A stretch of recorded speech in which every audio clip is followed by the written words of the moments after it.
Hello, everyone, and welcome to episode 85 of the Own the Moment podcast.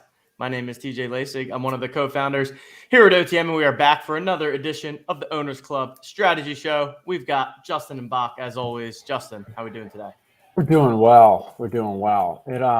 It is interesting for it to be like 70, 75 degrees out, but on Monday night, watch that ridiculous game. And I was talking to Leone because, you know, he's a big Bills fan. He went to the game. That was just something. Wow. We'll talk through it, but that's one of the craziest games I think I've seen since, what was it? Maybe was it LaShawn McCoy had like 25 touches. Maybe it was even 30 touches in a snow game a little while back, but yeah, it was crazy. Yeah, I don't think we ever seen anything to that extreme. What were your thoughts, Bach? It was just, I couldn't even believe what I was watching. Yeah, and I was watching some of it, and then I turned it off. But I remember checking my phone like midway through the fourth quarter and seeing the Pats had one attempt and one completion, passing one. Like what? This is 2021, not 1921. But just absolutely wild. And I mean, the conditions were crazy, but it's still just an unbelievable outcome and unbelievable like commitment by the Patriots. Okay. We're going to run the ball, and you know it, and doesn't matter. We're still going to do it.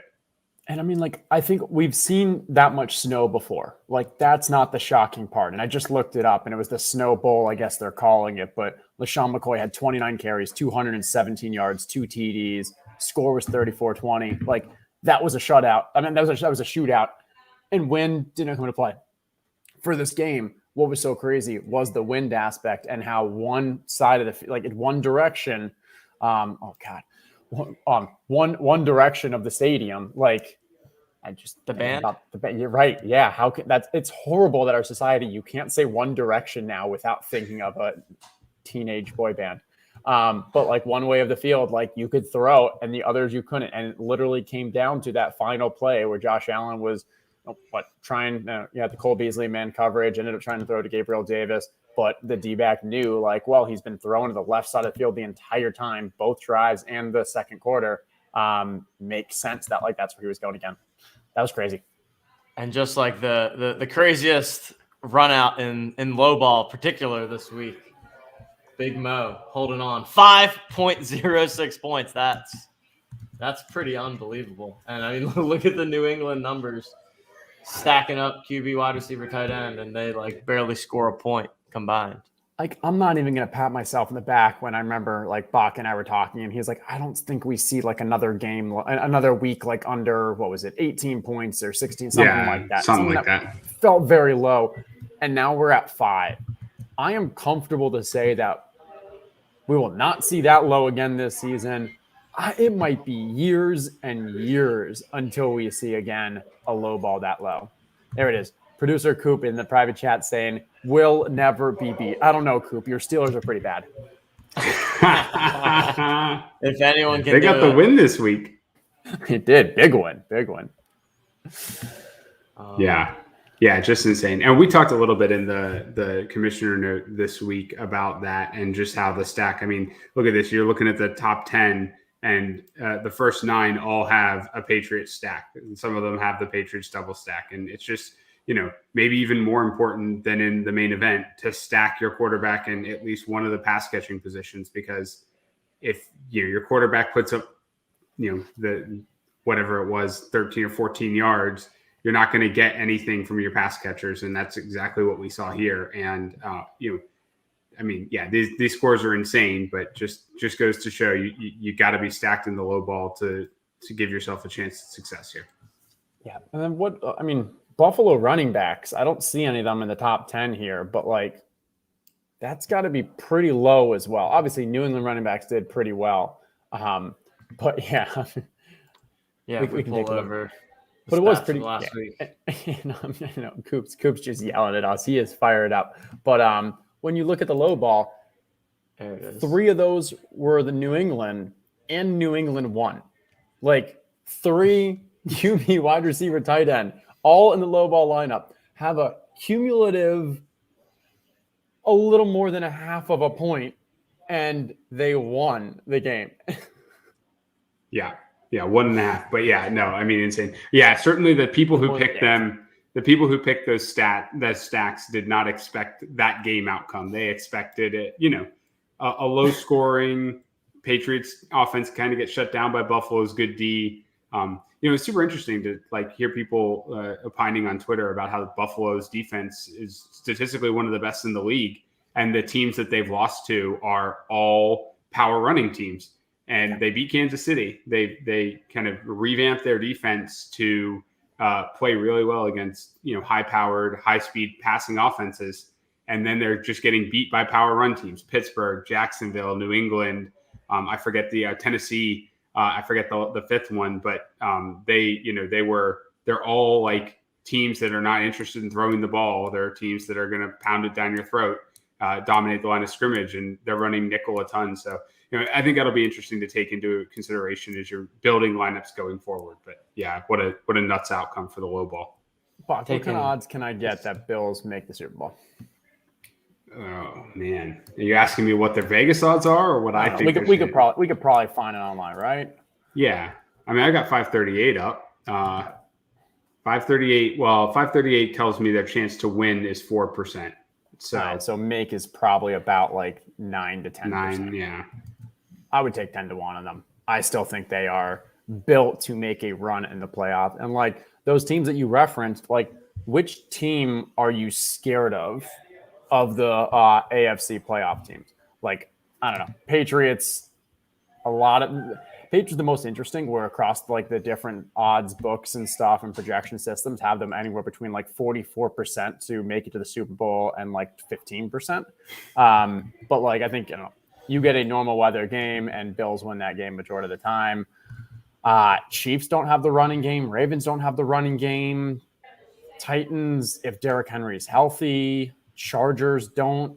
I mean, like, they're not a ground and pound game. Like, they still match up well against most of the AFC. So I don't know. I know there were a lot of people on Twitter like posting, and maybe it was more just clickbaity stuff, but I wouldn't be too worried about the Bills.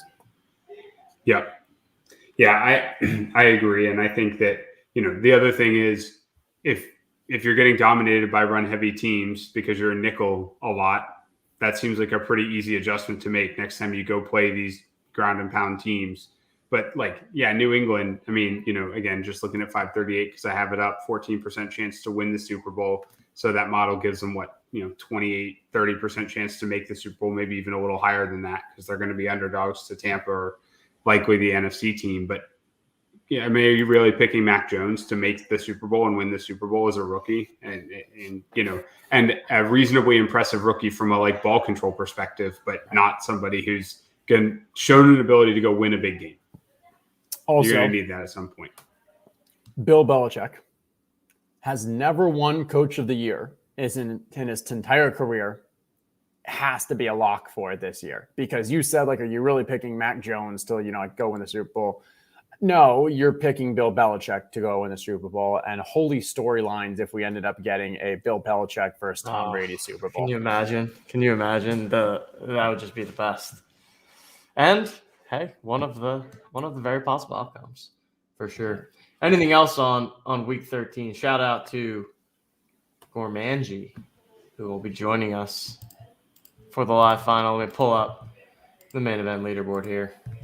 166.82 points. It's close. Solid showing here. Got the Tampa stack. Jonathan Taylor and the Indianapolis running back coming through again. Good lineup.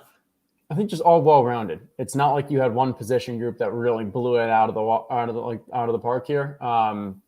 But like just all across the board, like that 23 from a defensive standpoint is obviously very strong. You get the running back defensive correlation. Love that. Obviously QB tight end correlation. Love that. And then Thunder Horses have very strong wide receivers. However, those Thunder Horses may be a low ball card this weekend because no Keenan Allen, no Mike Williams, Jalen Guyton, Josh Palmer, Donald Parham, Jared Cook. Like, I don't know. Yeah. Austin. And half of those are tight ends. Yeah. Right. Yeah. Yeah. So not a great card for heading into this week. It's also I feel like it's too late in the year for buys. Sorry. I'm late in my personal fantasy football league, and Jonathan Taylor's on a bye, and I need to win to get into the playoffs. It's like it feels like it's too late in the season to have buys. But anyways, no Indianapolis running back available this week either. Extended it 1 week, extended the buys 1 week, because usually week 13 it just feels so late. Or week 12 is the final week for it. Yeah.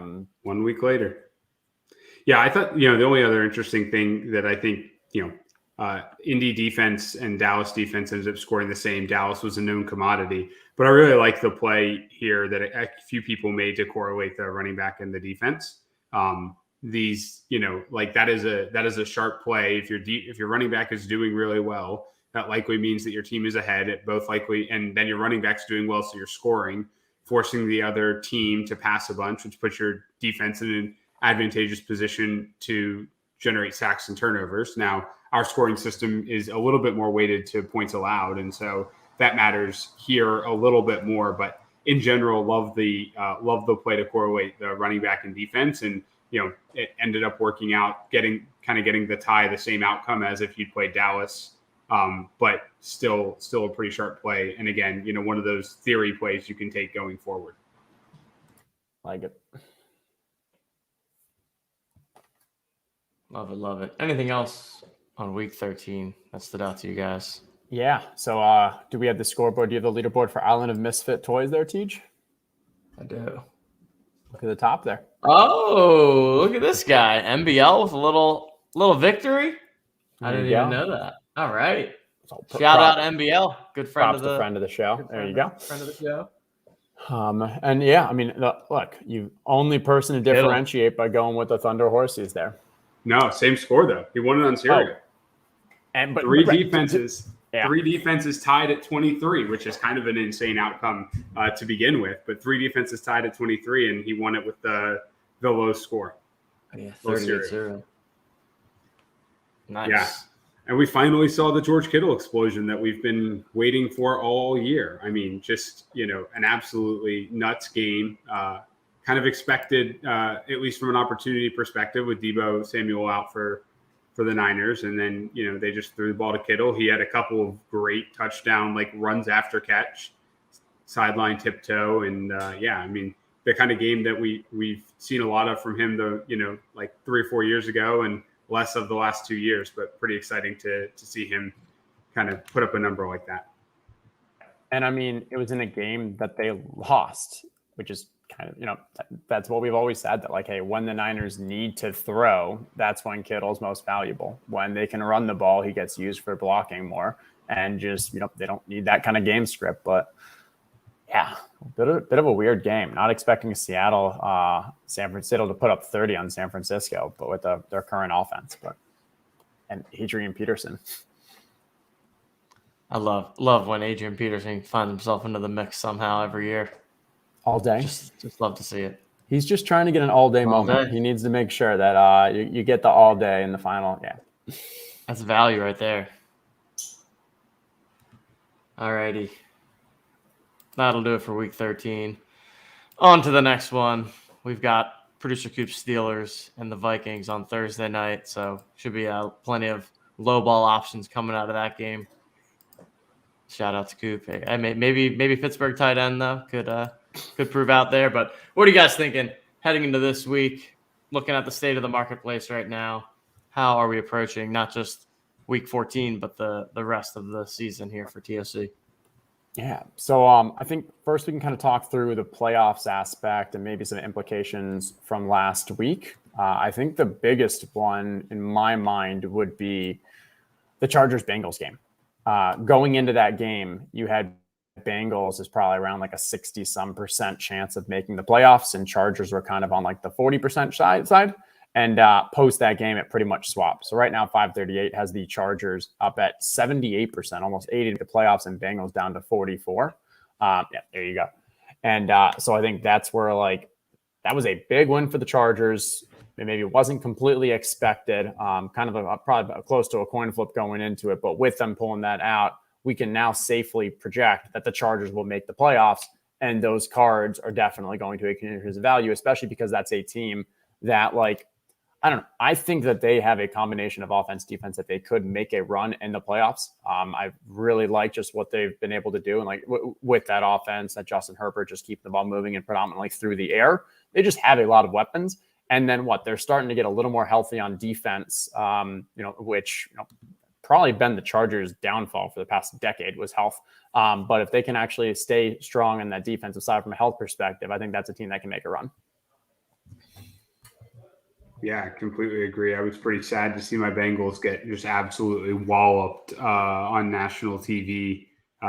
Puts us kind of on the wrong side of a coin flip, or slightly on the wrong side of a coin flip of making the playoffs. But, and I think if you're thinking about the playoff competition, and kind of similar to what we talked about last week, maybe you're not someone who has, all of the cards, the complete set, or maybe you're someone who only has a few, but wants to try to play that playoff competition. I think, looking at some of these teams that have decent chances, kind of coin flips and taking shots and hoping that those teams make it to the playoffs. I think Bengals are a team, their cards might not be as cheap, Cincinnati cards going forward, just given the nature of that's still been a high powered offense. But I'm looking down here at Washington now, 50% chance to make the playoffs, 6-6. I'm sure that you can get a bunch of Washington cards cheap, and if Washington were to make the playoffs, you know that their running backs, Antonio Gibson, is a powerhouse. That there's a good chance that against some of these AFC teams, generally speaking, kind of the higher scoring division right now, they're going to have to throw. So you could get Taylor Heineke. So I think looking at them, looking at potentially the Eagles as well, just some teams that you're saying, hey, I'm trying to figure out a way to give myself a chance, cheaply to have a playoff roster. That's probably the team that I'm looking at and most interested in right now. I think that's fair. I think an interesting one is the Titans. Right now, first off, look at their odds. So 97% to make the playoffs. What is that? 92 to get the bye. Yeah, 20. Still have a chance of getting the bye. And a lot of it's they have such a strong record. Had it early on. They have a pretty soft schedule. But the big things are that obviously right now they don't have Julio Jones, A.J. Brown, or Derrick Henry. The team looks like a shell of itself. It's not putting up any points. And so I think we've seen in the marketplace, people are trying to sell those off. But this is a team that is almost a lock to make the playoffs. There's reports that Derrick Henry might be back in early January. A.J. Brown almost certainly would be back by the playoffs. Julio, I believe, will be back by the playoffs. This is still a very strong team. And if we look at the marketplace, their wide receivers at $18 are the cheapest. And then running backs is even $39. So if you believe that Derrick Henry will be back for the playoffs, you have a team that could make a legit run based off their offense. And like, if every game Titans wins, it's likely because Derrick Henry had a very good game. So that's the kind of thing where you're making a bet on. I'm expecting that the Titans end up making the Super Bowl because that's what I need to happen for this team to succeed. And if so, that's going to happen with Derrick Henry. And so that's probably one where I'm thinking from a playoff best ball that I've been doing, like the underdog drafts and stuff. That's one where I've been getting some late value because I think people are still a little, people are scared. People are risk adverse. And when they see that like he's not healthy now and he may not come back in the playoffs, a little up in the air. Like that. I hope Henry's back. I love some Derrick Henry in my life, especially playoff Derrick Henry. Cold winter football. Imagine trying to tackle him in the cold, in the winter. And that's what they say every year. And then he runs 7 people over on his way to the end zone. And you're like, yeah, I don't want to have to imagine. Yeah. Oh. What else? And then, so New England is now the clear favorite for the bye. I'm not sure how much this changes from a strategy element. I think it is interesting to play Patriots, but like Patriots could legit make the Super Bowl and still not end up in like the winning, TOC playoff lineups just because they score so few points. Like it could be 2 NFC teams or something. So I think that's an interesting dynamic. And if they get the bye, it's probably someone that if I was playing, I would just shy away from rather than try to kind of go heavy on them. Yeah, Justin, like let me push on that a little bit. I think it's really unlikely that they make the Super Bowl and none of their positions are optimal, right? And so the question is like, how much would you be willing to take one of your 3 builds if you had 3 builds in this playoff competition and not go 5-5-1? Because 5-5-1, 5 players from 2 different teams, and then kind of the third team that you have to pick somebody from, you're going to want to do that, and just hope that you get wild card teams that make the Super Bowl because that's going to be your optimal. But would you use any of your 3 builds to try to differentiate a little bit for a scenario like the one you just described, where New England makes the Super Bowl, and if they make the Super Bowl, maybe their running back and their defense are really good, but the rest of their positions probably don't move the needle in a material way? I could see you going Patriots running, like New England running back as that flex, as that extra one. I'm not wasting a defense on a loan because maybe they make it or something like that. It would definitely be interesting to say like, hey, I think that, Tampa and the Charger and LA like are the 2 teams that I'm making a bet on, but also like, it wouldn't be bad to throw in a New England running backs because now let's say LA plays New England. LA runs through their first 2 games, high scoring, plays New England. Maybe they even put up a decent amount of points, but Patriots win. And now you still have like, I don't know, the one position on that team that's really willing to put up some points. I could see it. I think it's just going to get very interesting for the playoff competition of how people decide to use those. And do they go 5-5-1 or do you go something like a 4-4-3 or something? Because this is a fairly like flat payout too. So there is value just to make sure that like, hey, you've got a decent amount of points in that Super Bowl that maybe it's actually more valuable to do like a 4-4-3 aspect. Yeah, and I think one of the interesting things that we will have by the time that you're entering lineups, you're going to know exactly what the playoff brackets look like, and you're going to be able to game out. If I pick these 2 teams, how do I pick the one player from that's not going to play either of those teams in the second round?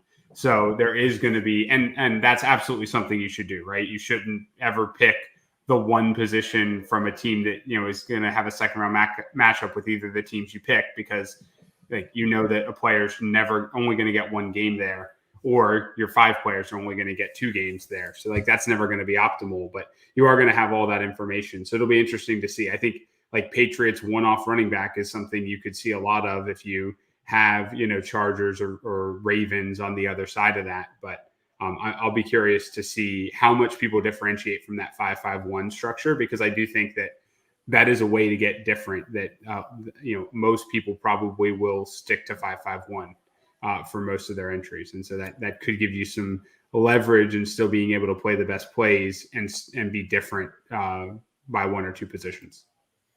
Yeah. And I mean, if you go with that and like for whatever reason, like it is very possible that a team that gets a bye makes it to the Super Bowl, and then they have the same amount of games as a team that didn't get a bye and also doesn't make it to the Super Bowl. And they each still could have had like 3 games. And so in that scenario, like it may make sense to actually differentiate, and that the team that does win it all actually will have bits and pieces spread across, because it's more valuable to, let's say, trying to think, I'm looking at let's see, who has a very mediocre. So let's say Tennessee Titans actually made it to the Super Bowl. Doesn't matter. You don't want their tight end. Their tight end has done virtually nothing this year. So you might want to actually go 4 tight ends, and instead of going with the tight end, for Tennessee, and instead of going with the Tennessee tight end, pick a random one that you think in 2 games might be able to score more than that Tennessee tight end who does nothing throughout the playoffs. So I think that's where there's going to be some additional strategy elements, and why I think, like, for the most part, there's alternate ways to go, especially based on the teams you choose, than just a 5-5-1. Yeah, I agree. Should be interesting. Yeah, as we head into question here from T-Time, current floor price of LA National wide receiver, comparable floor of the Joker. I think that's likely just because the people that own those cards are probably using them in the contest and maybe not really looking to sell them. I wouldn't, judge too much. I think we said that there's only a couple that we're seeing on the marketplace. So the floor price isn't necessarily reflective of being equivalent to that, but that's been the consistent one of the best wide receiver cards all year. And low ask is not the same thing as a sale. Yeah, so exactly. Because the low ask, because as TJ said, like, I think there's like maybe only 5 or like, what was it? I think we just had it here. 5 jokers in the market, 11 of the LA National. Like, there's just not the most supply, because the people who have them want to play them and hold on to them. So when you do put it out there, because you don't have the most supply, you don't have really the most efficient market from a low ask. If you do want to like check the actual recent sales, and that'll be a little more accurate to what their market value is for whether an LA National wide receiver or a Joker wide receiver. Yeah, I agree with all that. Trivia time, Justin. What's the highest scoring wide receiver card this year? I was gonna go LA National. I know they've slowed down a bit. Okay, they're the highest scoring. By how many points are they the highest scoring wide receiver card on average? Per week, probably go like 4.5, 5 points. 5 points. So on average, 5 points clear of second place, right? Yeah. And second place, which is Tampa, is 3 points clear of third place.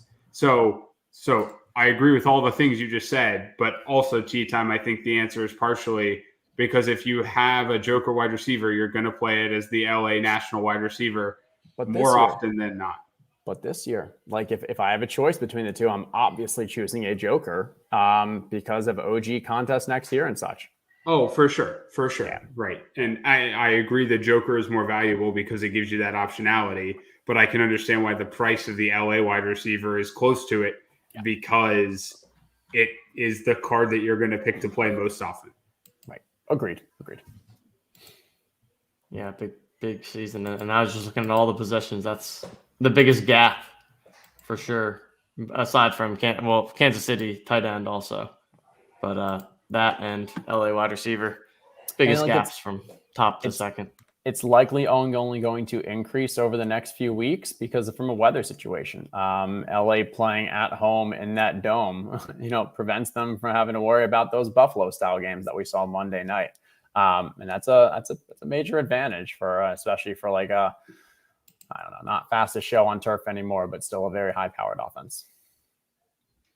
We got Rams Ravens in week 17 in Baltimore. So it could be a little chilly, Baltimore in January, but I mean, Rams Ravens, that's going to be one of the highest total games on the slate. Most likely Baltimore's offense hasn't looked great the last couple of weeks, but that's likely going to be a high total game, something you can easily project into a shootout in week 17. So not like their matchup is daunting for the big finals week to not play LA National players.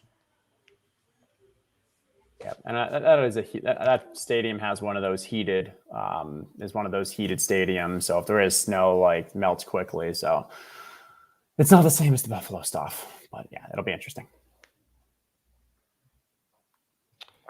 Cool. What do you have, Buck? Yeah. Do you have marketplace values? What do you want? Yeah, we got our marketplace value sheet. So let me toss that up onto the screen. First, Justin, while I'm pulling that up, any games that are He must have hit the wrong button. Well, I think you're saying any games that are catching your eye for this week. There you go. That's I clicked the leave studio instead of the stop share button like an idiot. That's okay. Been there, done that.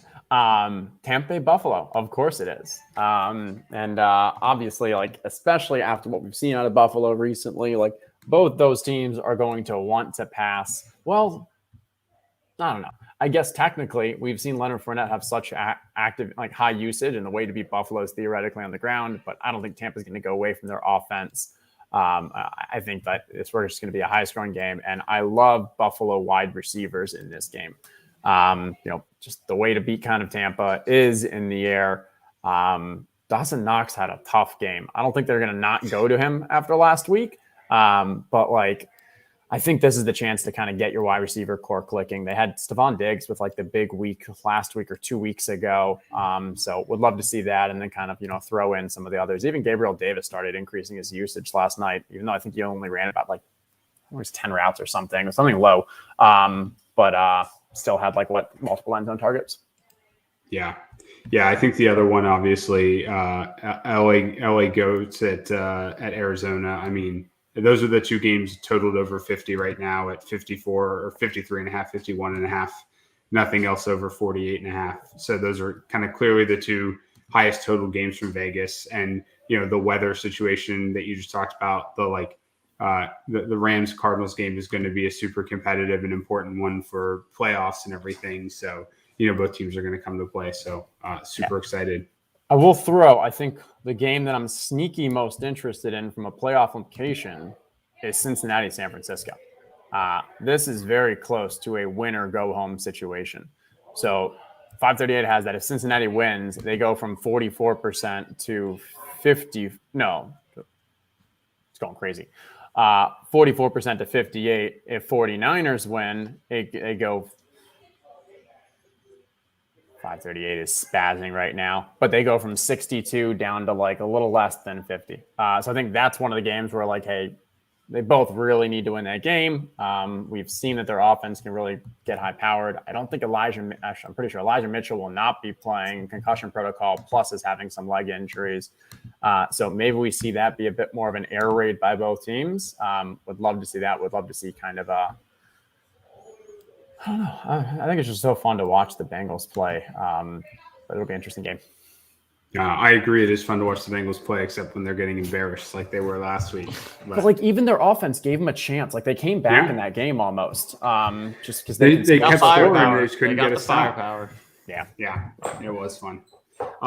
So we'll pivot to. Sorry, Justin. I was going to say the Bengals defense that we were worried about going into the season is now coming, like what we're actually seeing. Maybe that they actually started looking good at the beginning of the season was a bit more of a mirage.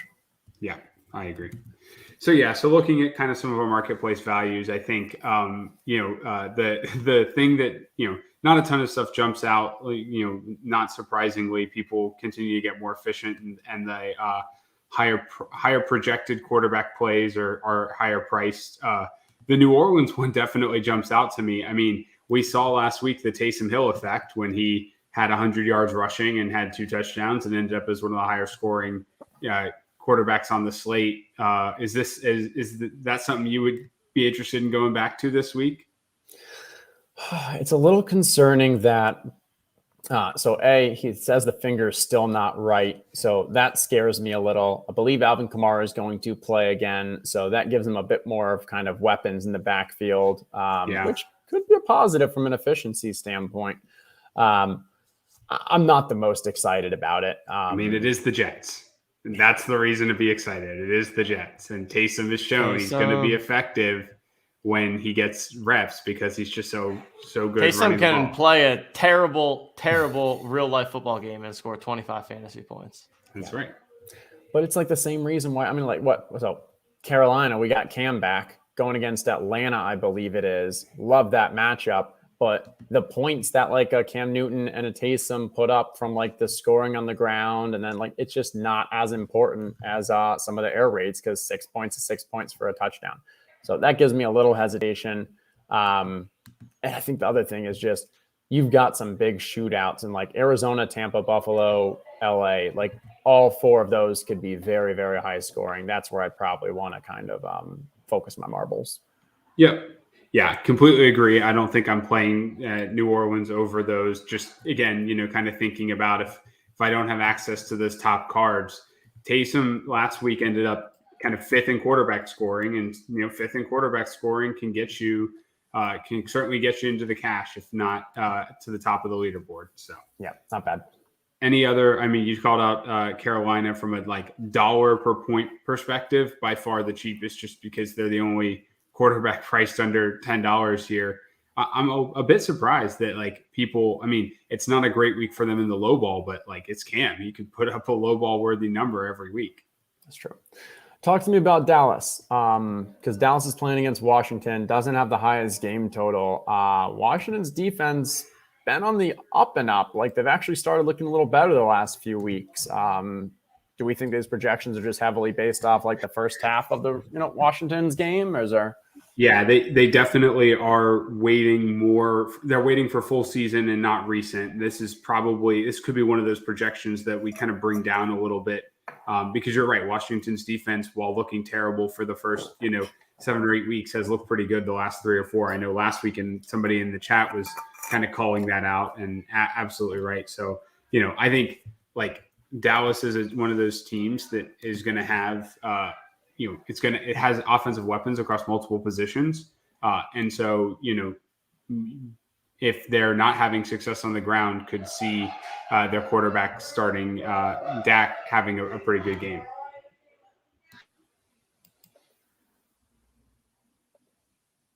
That sounds good. We are just getting word that someone bought a Joker wide receiver. So I know whoever it is. You're in chat. I want to hear who it is. Let's give you a shout out. Maybe it was tea time. Maybe. I hope so. All right. What else? So switching to running backs here. I mean, the kind of standout value here right now is Detroit. This is not adjusted yet for DeAndre Swift. Late news today, looking unlikely he's going to play. So assuming he doesn't play, we'll definitely bring this projection down some.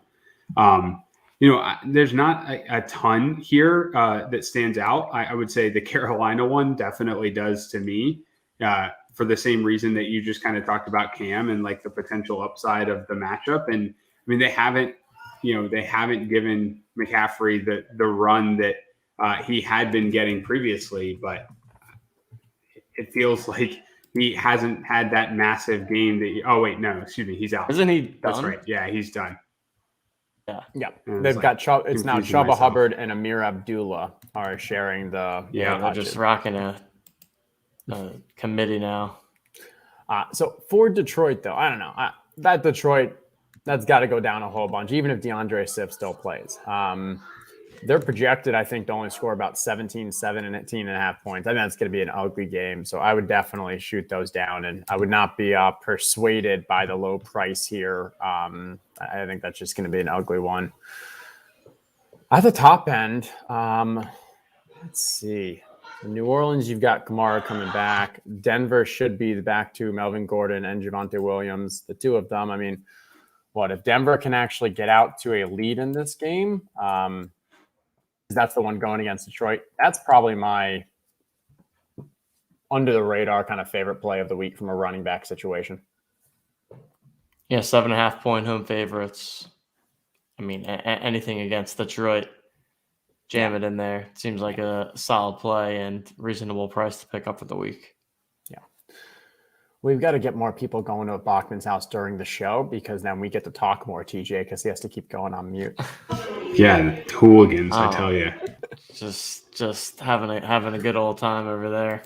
This is what happens when you're married and you have no say over what happens ever.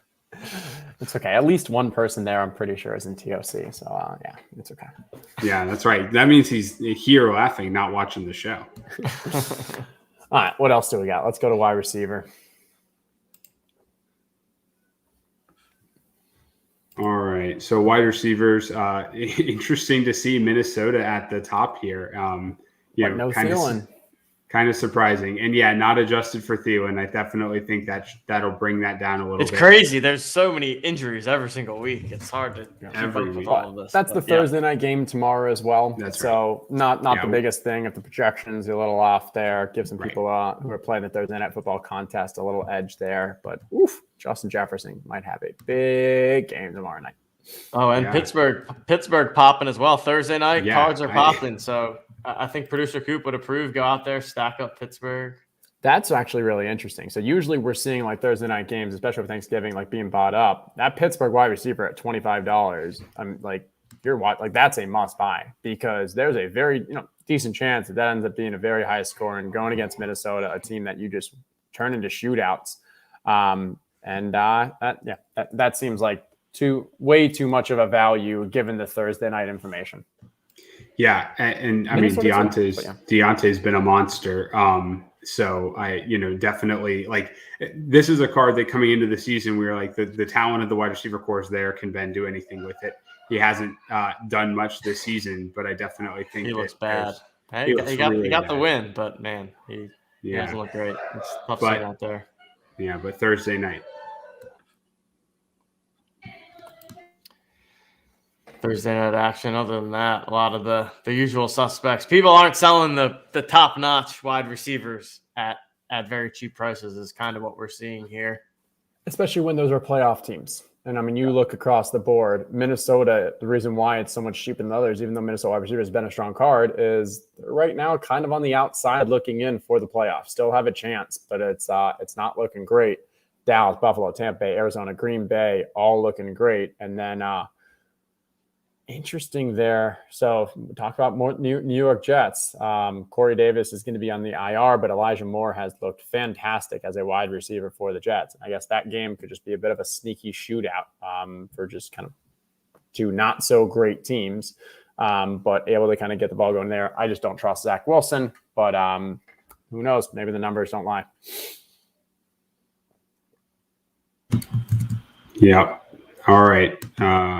We'll jump to tight end here. Apologies. I think that the team's watching a musical behind me or something. So, So here's what we see.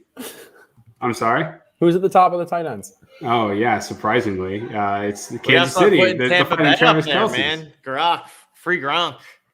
Gronk greater than Kelsey. God, I mean, just killing it.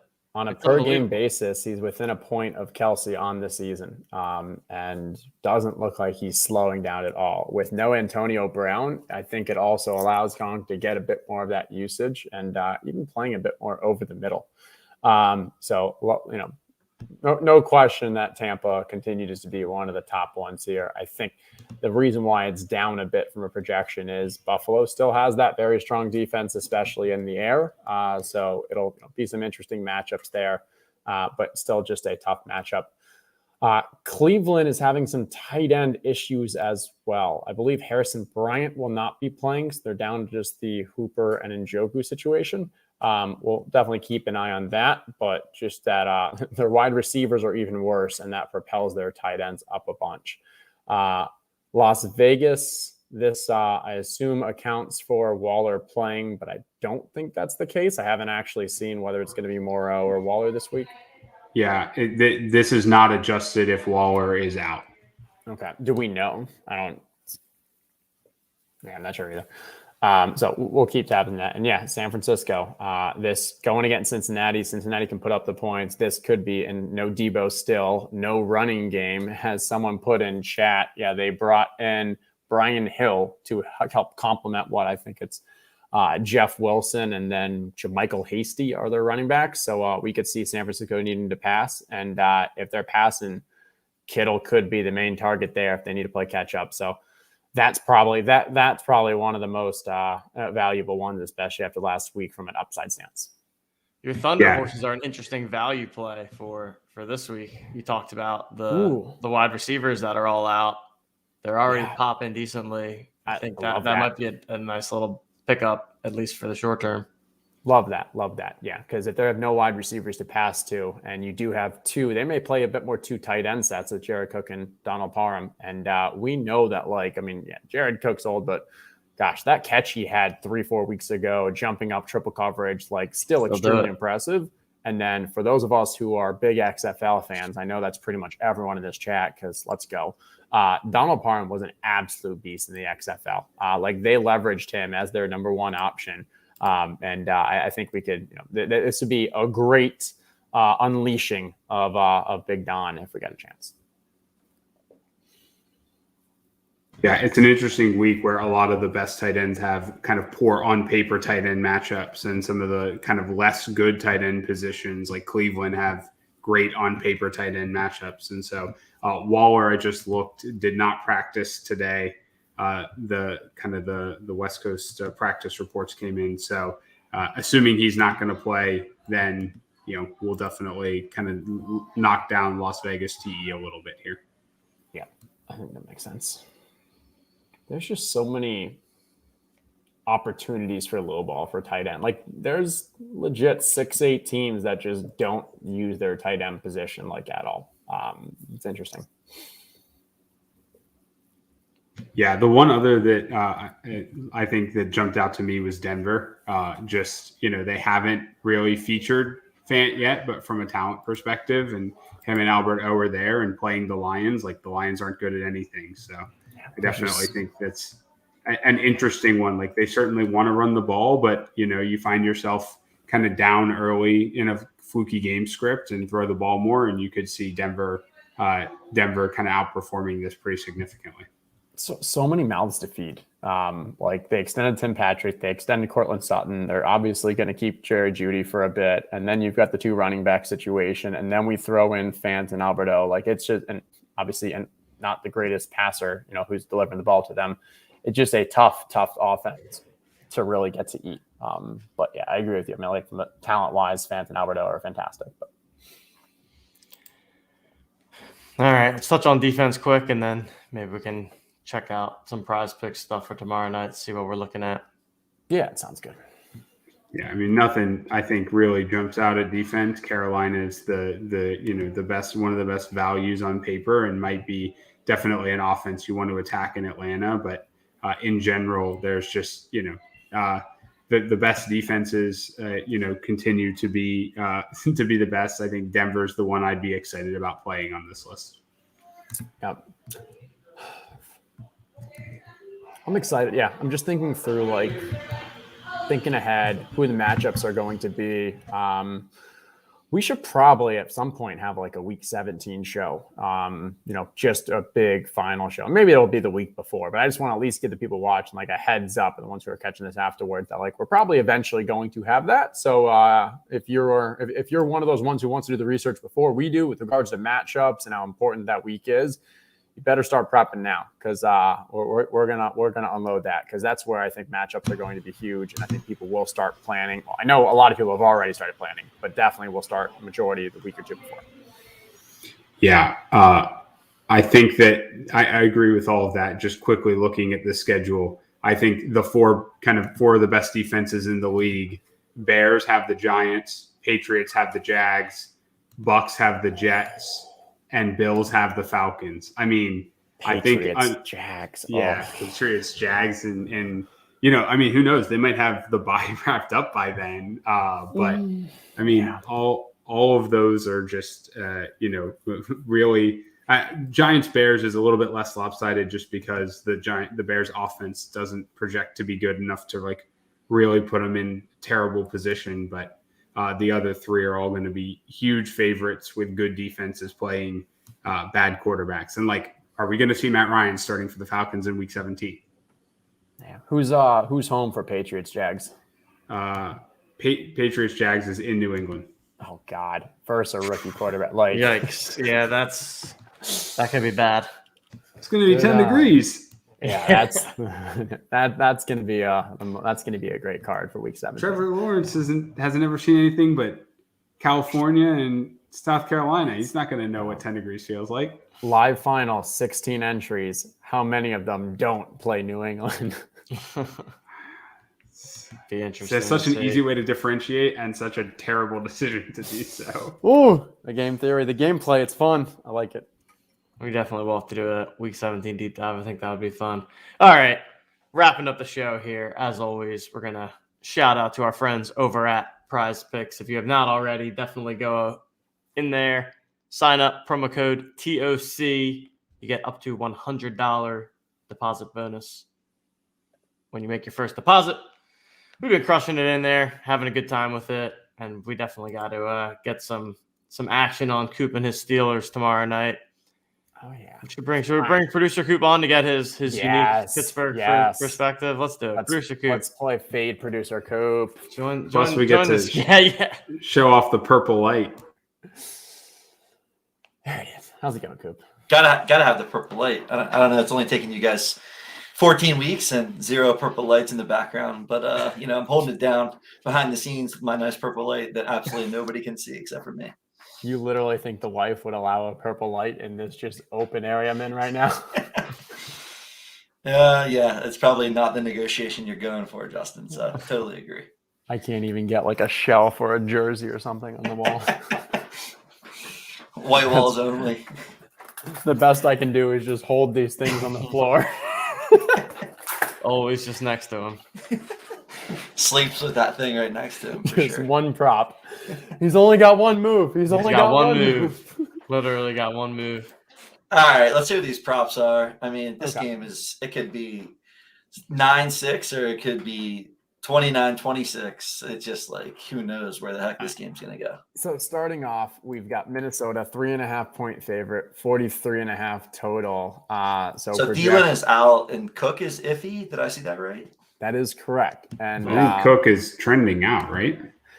Yeah, I was going to say he's questionable, didn't practice. So I think it's unlikely he plays. I kind of wish it was a little more questionable because you can't bet a Dalvin. You can't make pick a Dalvin one. There's none of that. But there is Madison. And the Madison is kind of based off is like he's going to play. And obviously Dalvin's not. But if there was any chance Dalvin plays, I would have loved this under just because of that potential. But I was doing some, and all reports look like Dalvin probably won't play. Yeah, I mean, the 2 p.m. update on Roto World says gotten a pair of limited practices, true game time decision. So, yeah, I mean, you're right. Because that's if that is that is a hammer over if he's out, or not a hammer over, but that's a strong over if he's out. But it's a hammer under if he's in. And the question is, are you going to beat PrizePicks to the line when they announce?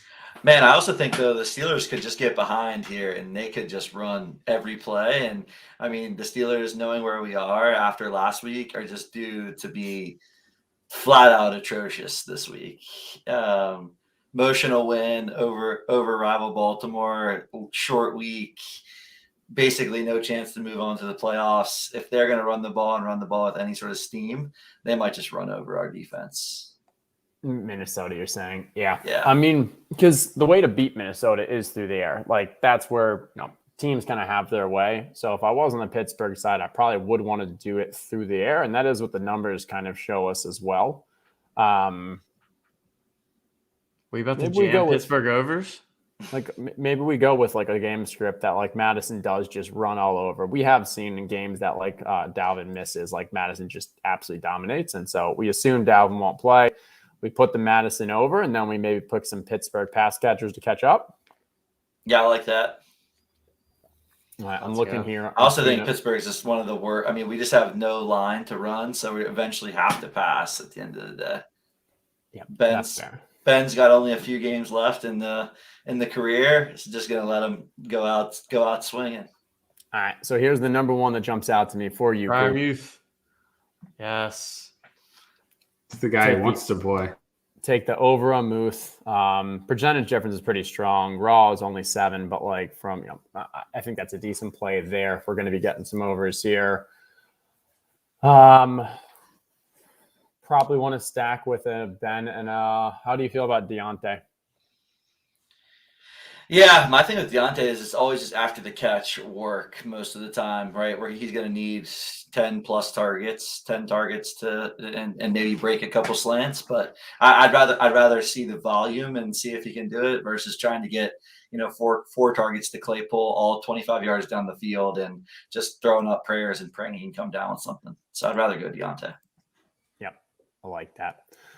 Okay, let me stop screen. I'll go over to the PrizePicks here. People are going to be coming after you, Coop, if our Steelers don't get the over here one time.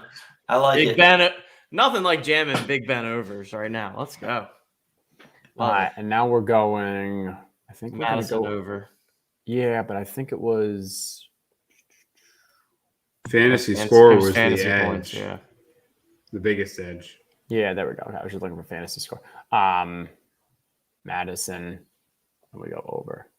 Now this is a 4-baller. Do we want to go with a 3 out of 4? I think we gotta go 3 out of 4 here. I mean, this game is this could get a little wild. I think we go 3 out of 4 here. I like that. We're still getting our 3x out. I mean, we're still getting our 5x out of it. Yeah. Don't get to get on the wheel though, but No, we can still get on the wheel. Oh no, you can't, Coop. well, if we get 4, You can still hit 4. Gotta hit all 4. What do you mean? That's very correct. That's We right. can still hit 4. Yes, if we can win without getting on the wheel. Guys, we got to get on the wheel here. That's the whole reason why we play the game. There's only so many few cards left. We got to earn them. Got to win them. Exactly. Not going to be quite as exciting as last week's giveaways, but we'll do our best. Yeah, Friday's show, Bach and I are going to have to bring a little bit of energy just because not sure that our giveaways are going to meet the muster of last week's 15 grand worth of giveaways. But well, maybe Bach won't be dead this time either. So yeah, man, I did not feel good. I was really rallying. I should have put some bourbon in my tea. That was really the thing I was missing for Friday's giveaway show. But you were totally fine, man. Totally a flu game. You showed up. You were there. Grinded it out. We got the job done. Game. There you go. Well, Bach, Anthony Reagan gave a $10 super sticker, so you can go get some bourbon to put in your tea for Friday's show. I don't know what that means, but I'm excited about it. Thanks, Anthony. All right, everyone. Thanks for joining us this evening. We'll be back next week, as always, and maybe even talking a little bit NFL all day soon, as we're expecting that to be dropping from the Dapper Labs team any day now. There you go. Anthony Reagan is T-Man, our winner from last week. We will see you in Miami. We'll have a bourbon together. I'm excited. Excellent. All right.